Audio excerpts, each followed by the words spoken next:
Utaki kwenda kununua meshiri unanunua twingine tunatoshana hivi. That works in market.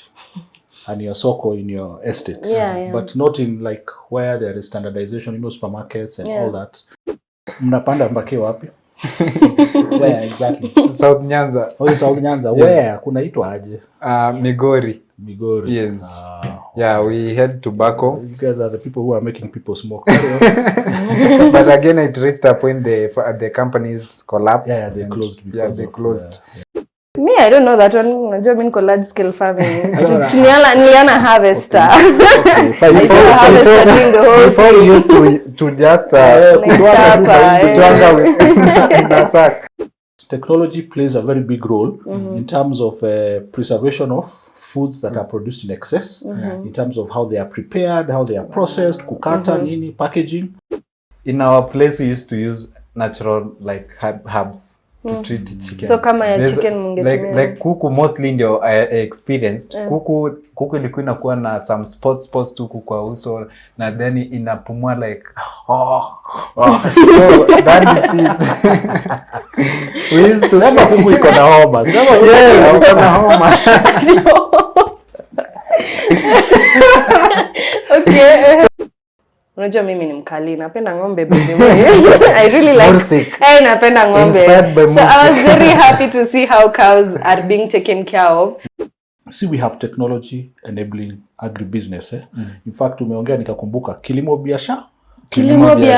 At least that I know. Yes. I tried to infer from Nderitu. He told me that what you are doing in Kenya is not vertical farming. Hatujaiona vertical. We are doing it with the pressure of NGOs and so on. In the interest of money.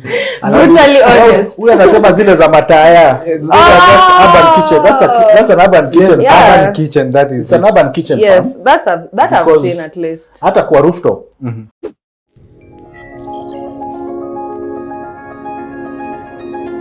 Here's to the crazy ones, the misfits, the rebels, the troublemakers, the ones who see things differently. It's one small step for man, one giant leap for mankind.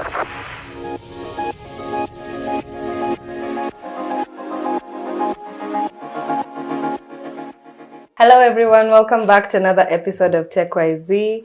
This is episode 7. Wow, we're picking it up from the last episode. We're doing Agritech part 2, and I am your host today. My name is Cherotich Rop. And my name is journalist Jacob Mosenda, a tech journalist, bringing you news and updates around tech and also fact-checking what's true or false. Great. Yeah. I actually wanted to say that I'm stepping in for Gordon. I replaced him. So I'm Stephen Rito. I've been behind the scenes, and I'm glad to join this episode. Ndio tunakaribia mwisho wa season, so yeah. Super exciting. I know, we'll be done with the season soon. Picking up from last week, we had a lot of points we discussed and things we talked about. I think tunaweza pitia tu haraka to just give our new subscribers some updates. So on last week we discussed the idea situation of food security in Kenya and Africa, which Jacob took down to say how bad it had become and how better it is about to become. He gave us on statistics and so forth. And then we went into the innovation behind drone technology through uptake, which is slow. I mean, because also we don't have big land to use drones that much. Yes. Yeah, we have very small scale farming and middle scale than we do the large scale. Large scale are very few. Like huge commercial scale they are very much fewer. Oh yeah, and they're mostly owned by companies, not even like individuals. No. Okay. They're like the investment needed for really huge commercial farming. Is serious? You need a lot of money and a lot of muscle, yes. Okay. And then there's a dilemma of tech and mechanization versus creating jobs of unskilled workers, which I went down to talk about how watu wengine wanasikia it's good that there's technology, but they kind of getting replaced and they are not feeling like there's still a balance out of it.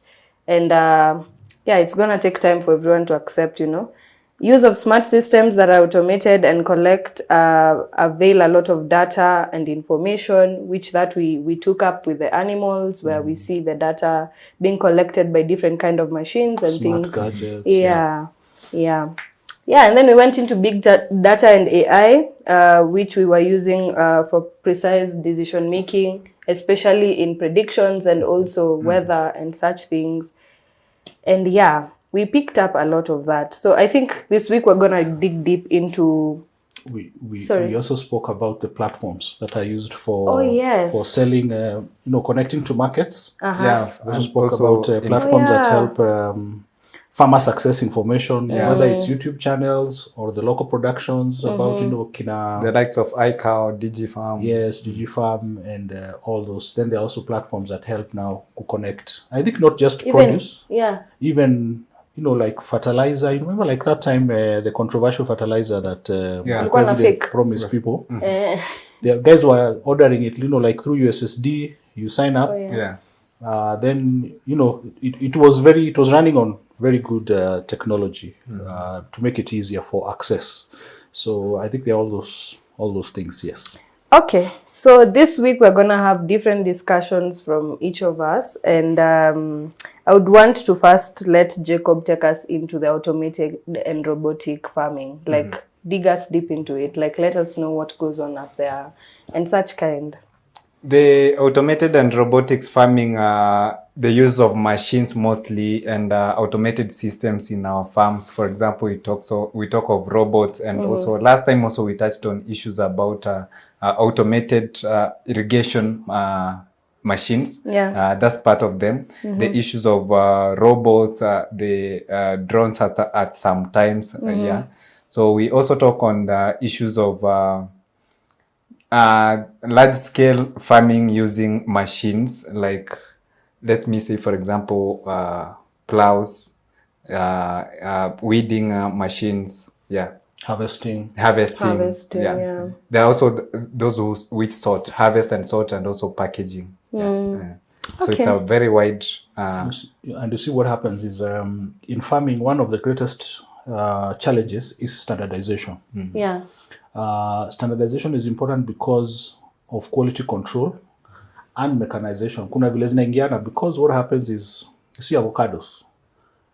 If you want to export avocados, they must be certain sizes. Yes. Because most likely the place where you are saying, I think they get packed. That machine, if the avocado is either too small or too big, it will not be able to pick it. So the moment you start automating things, using robotics, mechanizing, standardization becomes a problem or a challenge. I remember, like, we used to, even when you do things like meshiri and all that, they always tell, of course, it's quality control.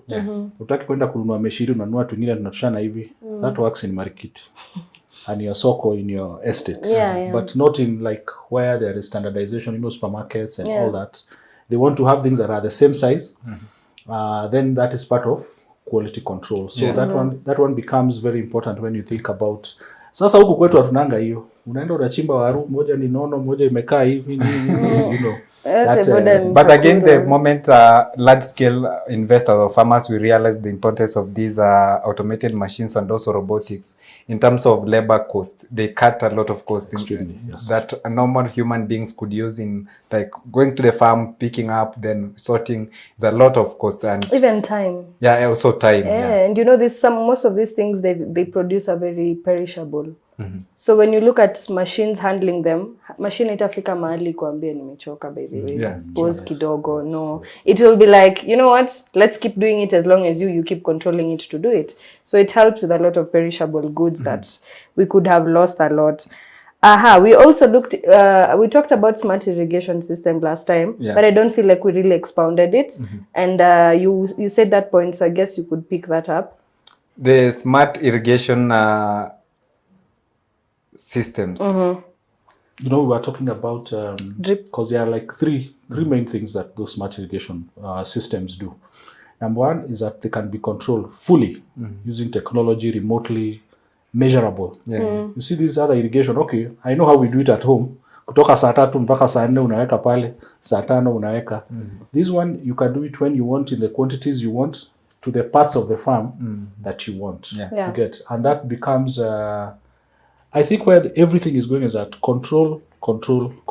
Yeah. You get, and maybe even in terms of time, and mostly these ones are used even for drip irrigation, which is very efficient. Yeah.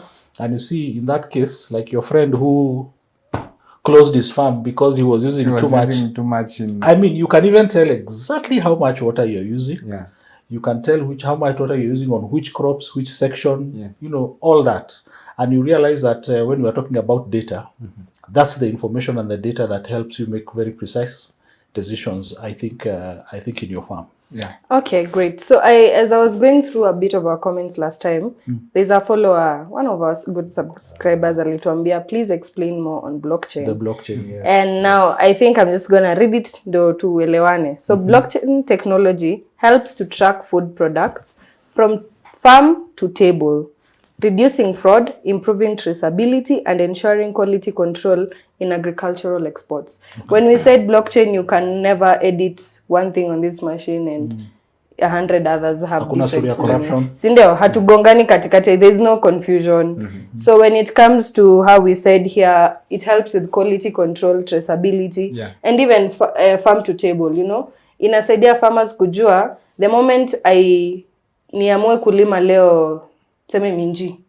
Ninajua nikiweka minji kwa shamba in 3 months, 4 months, ndakuwa na harvest. And when I harvest, this is the price they're going to be selling it at.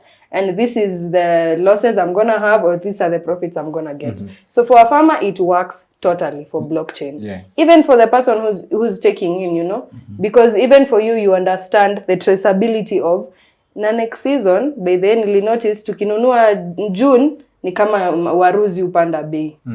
Unaona, juwaru inapotea. Traceability. Exactly. Yeah. Let me bring you home close. Like when I was growing up, tobacco was a cash crop where I come from. Really? So again, there was a problem with blockers. So the farmer, as a farmer... Ngoja. Mnapanda mbake wapi? Where exactly? South Nyanza. Oh, South Nyanza. Where? Kunaitwa aje? Migori. Yes. Yeah, we had tobacco. These guys are the people who are making people smoke. But again, it reached a point the companies collapsed. Yeah, they closed. They closed. So there was a problem between the farmer and the buyer because more blockers were like, the price was low from the farmer to the broker. Then when the broker gets to the marketplace, they make good money. So I think when blockchains are they were introduced, it can bridge that gap between the farmer and the market so that the farmer can realize great profit and definitely. Yeah. Let me add to the traceability part. Kwenu ushago ni wapi tena? Kericho. Ushago. Kericho kabisa. Mulot. Nimekata. So where do you get your honey from? Okay, sijui. I think Baringo. Baringo ni mdomali nimeona. Unasikianga honey ile patapata huko inatoka wapi? Baringo and West Pokot mostly. West Pokot, yeah? Yes. Yeah. So you see one of the problems about traceability, the one you're talking about, is double checking truthfulness of sources of products. So kwanza ujue hata hiyo Baringo inakuanga fake. Sahi 2024 2025 it is very hard to get like genuine honey. That is how corrupt we are. But blockchain, using whatever institutions could be tracing products, so that you say that Kenya Bureau of Standards has tracked this from West Pokot, from Baringo, from Narok. So there is information being entered somewhere in some databases somewhere. So with blockchain, if it is incorruptible, then it is possible to secure. Kama ilitoka, the way like they say, they can even trace, some of these products I see manufacturing, they can trace kule hiyo ngombe ilitoka, leather products. From kule ilitoka. You'll find that you could be selling flowers in Netherlands, and they're saying they know the farm. They can come all the way to the farm, Naivasha or whatever. So these products should be traceable that way. That tunajua these beehives belonged to Stephen Derito in Narumoru. So the blockchain stores that information. I think that's another way of traceability. Great. Haya, I think we hope really tumekuanza vizuri our follower. And then there's mobile money and digital finance services for farmers. This is something we talked about last time. We talked about M-Shwari also coming through. We talked about iCow and other resources giving farmers credit to be able to plant. And now when we look at it widely, we also see these same platforms give them the place where they can actually learn how to manage this money they get, how to be able to keep investing and investing, and to remind them that every time ukipata umeharvest, it does not mean all of it comes back to your pocket. You get this one, you can be able to expand, uanzange kupanda, umepanda waru, haya panda minji uko, panda uko nini, you know, like it gives them ways in which they can be able to help themselves or see back in the same situation all the time. You know, it's not good when you're just planting. Na utapandanga tu kivuna to the same people and there's no growth. I think, allow me also to add, kitambo, when we were growing up in the 90s, even up on your place, Kitale, watu wanajua kupanda nini? Mahindi too. But today, 2025, if you look, especially after the county governments came, people have diversified. I mean, unasikia mtu, I remember like when we had a story of, is it dengue when Charity Ngilu was governor? I remember the county, they planted so much dengue, but there was excess. But either way, it was their first time. I think in what people call Western, especially sisi wa Kikuyu, there are guys who are planting coffee and tea. I'm hearing na huko. Na kitambo haikuanga. People are planting because of access to information. Thanks to technology platforms, people are experimenting and diversifying into other crops that were not there before. You know, like me and my own dad has a lot of pomegranates. I don't know, people are experimenting with dragon fruit. Things that people think only happen in other countries. That's true. And not to forget to mention, there's other platforms like Farm Drive and what was the other one? AgriWallet. Just for our followers who some are farmers, you can go check out those people. They always have very nice financial advices. So when we go straight to your side now, there's this story about smart cold storage. Yes. And post-harvest technology. Can you talk to us about it? Actually, that is something I have witnessed. As a photographer, nimeenda job mingi sana na NGOs. You know, and I remember places like Tharakanithi, huku Kambani. So there is this story of, now mangoes was produced, but there were excess. There are very many. They cannot all be eaten. People can't buy all of them. So there are people who, either in their own small ways, these wanaitwa smallholder farmers, or we have commercial entities that buy the excess fruits, they dry them and they store them. Of course, there is knowledge around that. They must have the cold storage facilities, they must have the machinery to, you know, to package all those. Sasa unaenda unapata sijui zingine zinakaa kama crisps za banana. You know, of course, it's a new thing. Very new. You're not, even me, the first time I saw crisps za mangoes. No, crisp. Zadi cassava. Then wakaanza kutoa zadi. You know, we are ama cassavas, you may not be used to them, but they are, I mean, it's food in a way. So you find that technology plays a very big role in terms of preservation of foods that are produced in excess, in terms of how they are prepared, how they are processed, kukata, nini, packaging, and then during the dry season, they will still be, well, it may not be as juicy, the mango, but you can still eat a mango and have the nutritional value that that you had it. So I saw a lot of that, especially na huku Kambani, na huko Eastern, Embu, Tharakanithi, pande hiyo, the dry areas where there's a lot of kind of fruits that are produced. Let me fact check for you another traditional storage facility. We used to call it Gala. Now this issue was mostly hindered by weevils a lot. You'll store your maize in a Gala for like hours. We used to store with wood, then you just throw them inside there without any treatment. Yes. No. Dry, like from the farm. Have to make dry. Yes, cobs, with the cobs. Then you just throw them there. You can even leave them for 1 year. But at some point, it came a point when the weevils were more, like you could go and get even a half of your Ghana. Yes, you just harvested for the pests and it's done. But the technology now has improved. But it's not much the sacks, also the sacks for storage, they've been treated. There are some sacks that are treated with layers. When you just get in your produces there, they don't go bad even after a period of time with the weather condition, with the pests. Yeah. But then umepata hizo machine za kunini, we call it kudhandra in Kikuyu. Yes, mahindi. we have them. The ones that looks like a machine like this. How do you call this machine that's ile ya miwa? Yes, like the one for sugar cane. Yeah. So you use them. See, there is that one, by the way. Me, I don't know that one. Unajua mimi niko large scale farming. Niliana harvester. Okay, fine. Before we used to just kutwanga in a sack. But we thank technology, it's just getting to somewhere. So for small scale, wanaingizanga, the mushakwe comes from the other end. Yes, it comes from the other end. But it is tiresome by the way some point when you have a large, it's best for small scale farmers like an acre, 2 acres there. Yeah. And then we have the ones who have the ones that have combined harvest. They only come in when they want to dry. Yeah, by the way uko inaingianga hiyo combine inaingianga tu senye land iko extremely dry. By the way, in large scale farms in Kitale, there's harvesting of maize using machines, trucks. Yeah. Like even the harvesting. Yeah. That means hiyo mahindi inakuanga almost the same size, eh? Yes. Like in terms of height. Because that's usually... In terms of planting, kuna zenye zinapanda. So inavutwa na tingatinga ama ni kubwa kama zile za wheat?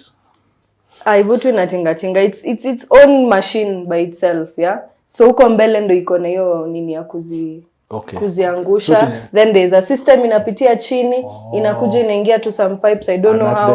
Then you umesema kutandora ama ndio inaitwa kutoanisha, inajitoanisha, then now you can see the grains falling inside a certain container nyuma.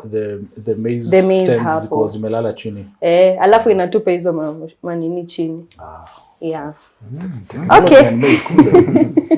So there's something I talked about last week. It's the precision farming and smart agriculture, where we have the Internet of Things, where farmers go and get to use devices, sensors, drones, and different things to be able to help them in what they are doing. Not per se farming. We don't want to stick on farming alone because kuna wenye wanaweka livestock, yeah?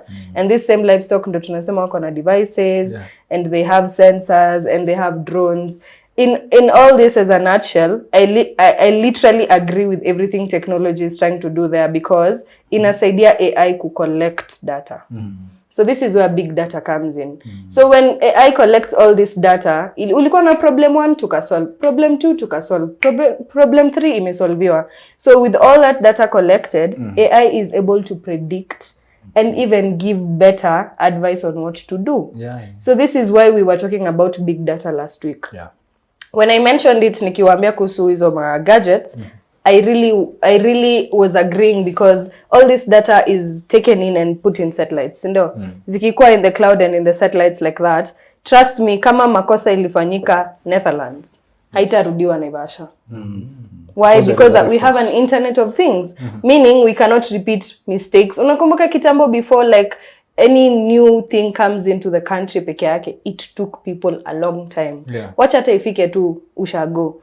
Into Nairobi alone, ilikuwa ina take a lot of effort, a lot of people coming in, giving in the message all the time, proving and proving. But say no one needs proof. Haya, kuna mahali umetupata alafu ukatupa. Internet of Things, tafadhali. Internet of Things. It should not be obvious, baby. Sio unasema ni obvious. Sasa unafikiria tumepitia computer class kama hiyo yako. I'm very sorry even to the subscribers. Okay, so in this Internet of Things basically means, si nimewaambia ni gadgets, ni devices, ni AI, it's everything, an Internet of Things. Like for farmers, they have a place where wakona, I'm just putting it in the best nutshell I Context, can. They have place where they can always run to. Wacha niseme hivyo, for lack of a better term. They can always run to check 1, 2, 3. This and this has happened to my mahindi. Mbona hii mahindi yangu nini yake inakaa hivi? Mbona mashako yake inakaa kama iko hivi? Mbona, you know, all the mbonas they would have had in months of 2 months or 2 seasons of harvest, wanakuwa answered immediately and solutions also come immediately. So Internet of Things basically means could drop down into the gadgets we use for farming and livestock to be able to see what other people are doing. Okay. Yeah. Again, let me add, there's a system that a young Kenyan invented, very young of my age, invented, I think it was last year. Okay. And he went to pitch it somewhere. So the system is called MC2. It's a system that's a sensor that senses maybe strong winds, floods, and send feedback to your phone. When it senses something like that, it sends as a text message to your phone. There's a way it's linked to your phone. That's why now where Internet of Things, there are sensors or processing devices with the ability of sending data from one device to another, yes. sharing No matter information the over internet, Yeah. right?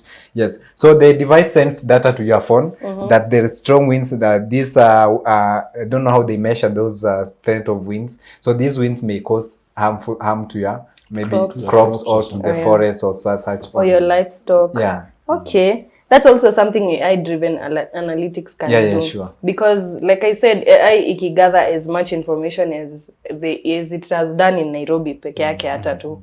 Inaweza saidia mtu mwenye ako Kampala, you know? Someone in Dar es Salaam and everywhere. So, we are quite grateful for all this. Even the drones and the satellites, they all predict, give you yields, post-outbreaks, climate conditions. Like, basically, they just give you, in a nutshell, big data. They can reference a lot of scenarios to give more accurate information. Yes.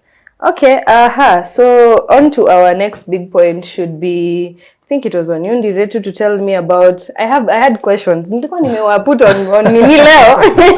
Leo nimeweka on the... Ask. Okay. Now I wanted to first understand, Ndiretu, how did the 90s, because I wasn't there, honestly. How did the guys in the 90s get to handle situations? Wacha nikupe example. Nakumbuka broilers zikikuja.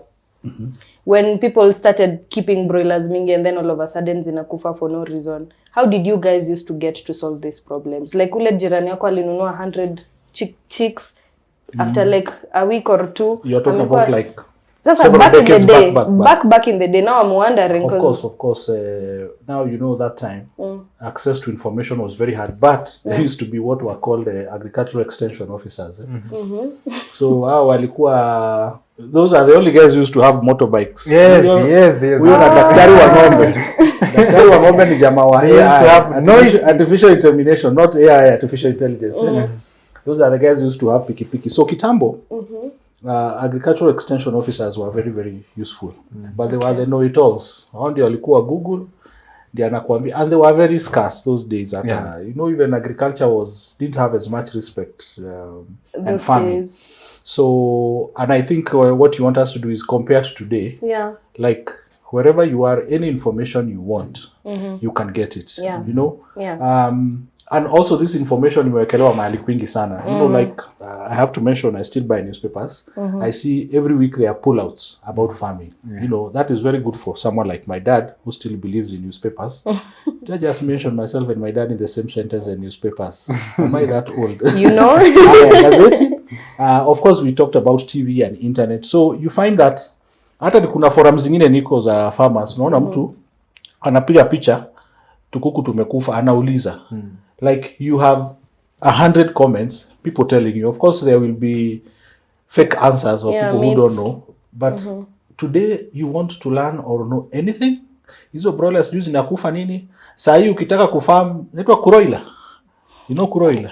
Those big, there are some cuckoos called kuroila. Big ones from India, black ones. It's like broiler special something. They are very big. So you find, if you want that, go to the internet, you'll find the information. How long does it take to mature? What kind of food does it take? Is it susceptible to this kind of danger and this and this? It is all available. And I think that's what we're saying. Again, technology has become a strong enabler. Yeah. Do you know, from before the emergence of these drugs for easy dawa za kuku za ng'ombe, in our place we used to use natural like herbs. to treat chicken. So kama ya chicken mungetumia. Like kuku mostly ndio experienced. Kuku ilikuwa inakuwa na some spots tu kwa uso na then inapumua like so that disease. We used to sema kuku iko na homa. Sema yes, iko na homa. Okay. So we used to treat them with natural herbs, like we take sisal, crush sisal, use pilipili, pepper, then crush it. Pilipili was top on that list. Yes, then mix it in water with some other herbs around, then put it hiyo maji ya yenye nakunywa nayo. Then after 2 to 3 days, the cuckoos are back to their normal health. Na ile mgonjwa sana unaipatia na kijiko. Yes, na ile mgonjwa sana unaipatia na kijiko. But it's small skills. And by that time again there was chanjo. There was chanjo that you used to drop. I don't know if they're still there nowadays. It's long since we used them. You used to give your chickens eye drops. Yes. Unaenda na thermos. It was stored in thermos. Yes. It was supposed to be refrigerated before 24 hours. It will go bad. So within 24 hours unakwa thermos, then you drop it in the morning, early in the morning before zitoke, then in the evening. Then it was a chanjo for chicken. And were you a farmer by choice? Were you a farmer by choice? In small scale. Because you really learned. Mkiwa na kuku kama ngapi? They were around 20-30 at that time. Then the mwewes come around, they disappeared. We lost hope. Imagine you have a farm with like 100,000 or 1 million chicken. How do you drop? How do you drop? And even the one syringe, it was preserved in a syringe. One syringe was to cater for 2 to 3, no, 10 chicken. Yes. So how? Yeah, and it was expensive by that time. Sasa imagine one syringe at 100. Imagine you have 100,000 chicken, and you need to do something to all those chicken. Yeah. Sasa hiyo, unless I don't know, unless you spray. Yeah. In the air, that dawa is in the air, zipumue, then yeah. Okay, there's something else I saw and I just wanted to ask. Vertical and urban farming. I have not been able to get into it vizuri, but I guess tunaweza saidiana. What are we talking about? I shoot it this side. I tried to inquire from Nderitu. They told me that what you are doing in Kenya is not vertical farming. Hatujaiona vertical. We are doing it with the pressure of NGOs and so on. In the interest of money. Brutally honest. Huyu anasema zile za mataya. Just urban kitchen. That's an urban kitchen. Yes, urban kitchen, that is. It's an urban kitchen. Yes, farm. that I've seen at least. Hata kwa rooftop. So unaenda kwa rooftop pale kuna space. So instead of planting here, unaona hizo wako na kile kitaya kikubwa, na smaller one, sukuma wiki. Hapo unaweza weka to small spinach. To spinach, nyanya tuwili tutatu tunne. One of the things that even I wanted us to discuss is scale. When you talk about, I have seen on the internet and YouTube, like you find countries in the Middle East, some parts of China and Japan, they have like skyscrapers that are farms. So in the farm, it's a skyscraper. It's a farm. You see, like the way you can find a skyscraper is a parking with kuna lift ya gari nini. So in this skyscraper, they do soilless farming. So then the food is fed with very highly nutritious fertilizer, special fertilizer. So their work is just to provide water. Zile vitu tulikuwa tunasema zote. It's very highly automated. How the water gets there, the water takes the nutrients to the crops. So you just have a whole 20 floors of nyanya.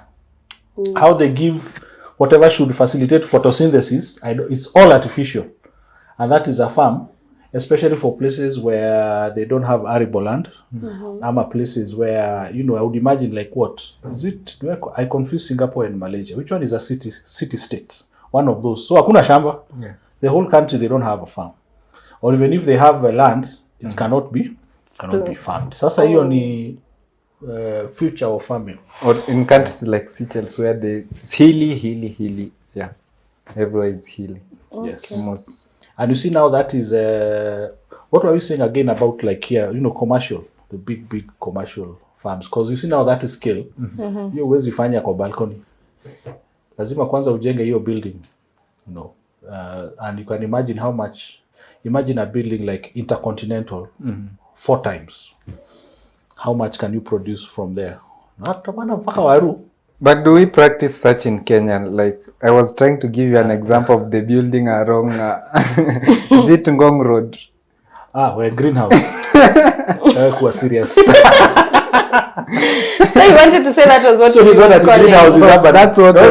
You know, I heard it at meaning. no, greenhouse is just. For I think they also aesthetic. had a concept of green building. Yeah. I think kuna venye, you know, those things about how the air movement and all that, Uh-huh. lighting, Yeah. and of course there are those plants that are there.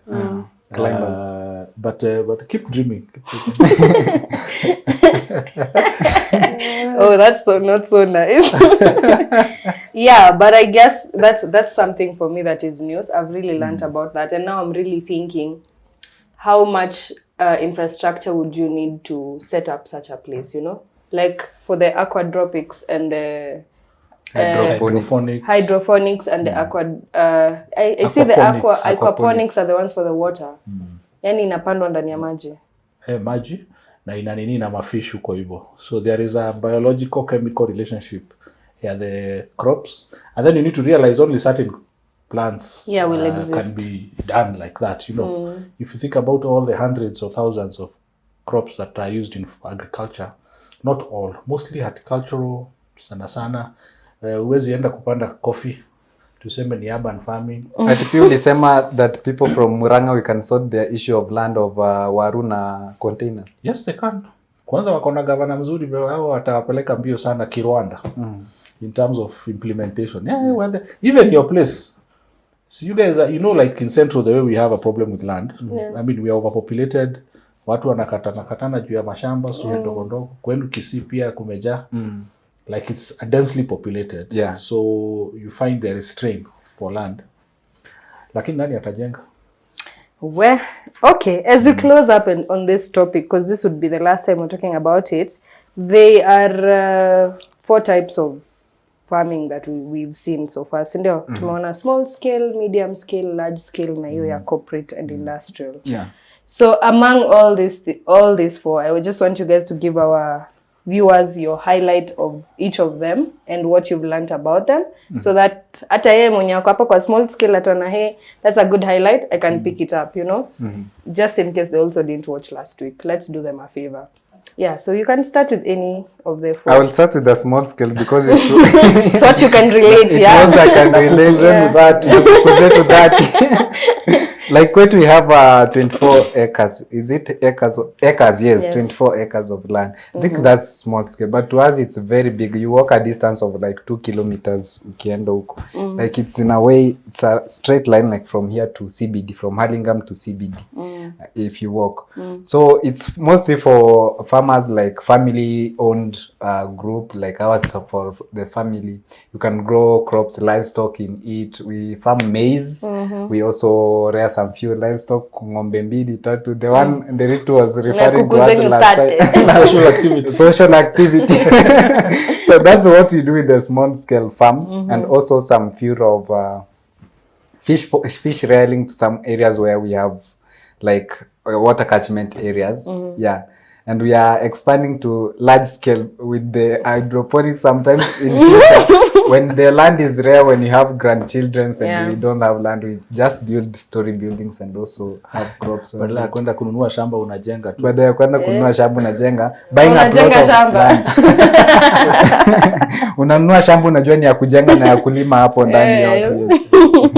Great. So maybe I'll jump into the large scale. And for me, I feel like my highlight for the large scale was, 1, the drones. And when I speak of large scale farming, I mean of it even with livestock. So when I'm looking at farmers who have kept a lot of livestock and a lot of poultry and all those things, for me, one highlight was the devices and the mechanizations towards how these farms are being maintained, you know. We have different machines that are being put in these farms to be able to do planting, harvesting, and kupaliliwa, you know, all those cultivating and everything. But my highlight was on livestock. I really liked how animals are now Unajua mimi ni mkali, napenda ng'ombe baby boy. I really like napenda ng'ombe. So I was very happy to see how cows are being taken care of because it used to hurt me usiku kusikia ng'ombe ikilia because it's just about to die. Kwa sababu ati sijui ilikula nini. Sijui ilitembea wapi ikajiumiza. Now it's not been able to walk for days. You don't even know what's going on with the leg. The cow is crying for days and days and days. And such highlights have really made me happy because now I'm sure if we get devices, or rather if we bring those devices home, we can be able to save so many animals and we can be able to save so much losses we face in the livestock and the farming industry. So that for me was the highlight. I think there's one point I've been trying to emphasize. Yeah. When you were saying earlier that see, we have technology enabling agribusiness. In fact, umeongea nikakumbuka kilimo biashara. At least that I know. Yes. So because I think now even you hear there's a lot of, even in the NGOs, even in government, they are talking about kilimo biashara. Yeah. You get your 5 ngombes. Are you making money? Or is it a retiree there? You know, mzai tu anataka tu kuona. Ngombe anafura. Na kamaziwa nini. Anaenda nakata dhara anaweka anafurahi. That is very social. But you could have 2 cows. 2 cows. Pale Rongai nini na unauza maziwa and it makes profit. Yes. But not the ones that produce at 2 liters. Tunauzia jirani huyu na jirani huyu 2 liters na paka yako. You know, it's got to, I mean those ones that produce like 20 liters, 30, 40 liters a day. Asubuhi alafu bado jioni. Yeah. But now when I was talking about scale, Chero, is about if you look at, for instance, your 30 kukus back in Kisii, and look at one of the leading chicken producers zinakuanga na huku Athi River, si ndio? Hizo manyumba zao. You can imagine how many, you see like rows of warehouses of chicken like this. You can imagine what they deal with in terms of scale every day. How many chicks need to be hatched to keep providing all these Ken chicks and all the others? How many eggs are produced? How much incubators, the capacity of the incubators za kutoa hizo. You get? Because we are looking at think about Del Monte.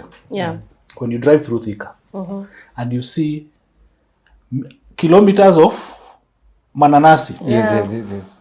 Think about the thing they have to do in that farm. Think about security in that farm. It has been an issue in the news all the time.